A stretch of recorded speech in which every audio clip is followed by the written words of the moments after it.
During the Middle Ages, women were subjected to harsh and cruel punishments for a variety of reasons, including violating social norms, committing crimes, or being accused of witchcraft. One of the most common punishments for women during this time was imprisonment. Women who were accused of crimes such as theft or adultery were often locked up in dark and dingy dungeons, where they would be left to rot for days, weeks, or even years. Another punishment that was frequently used against women accused of witchcraft was burning at the stake. This brutal punishment involved tying the accused woman to a wooden stake and setting her on fire. The idea was that the fire would purify her soul and prevent her from being reborn as a witch.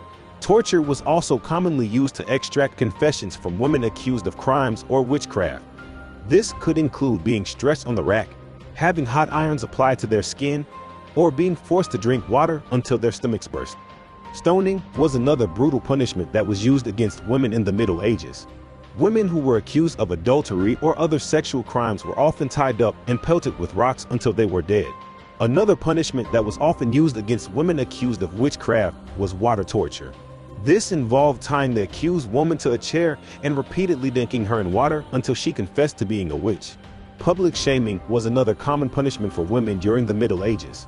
Women who were accused of crimes or violating social norms would often be paraded through the streets, with their hair shaved off or wearing a sign indicating their crime. Branding was also a punishment that was used against women who were accused of certain crimes. This involved heating a metal brand and burning a mark onto the woman's skin, often on her face or forehead, to mark her as a criminal. Women who were accused of particularly heinous crimes could be executed by beheading, hanging, or other means. These executions were often public spectacles, with large crowds gathering to watch the condemned woman meet her fate. These punishments may seem barbaric and cruel to us today, but they were considered normal and acceptable during the Middle Ages. Women who violated social norms or were accused of crimes were seen as a threat to the stability of society and were punished accordingly.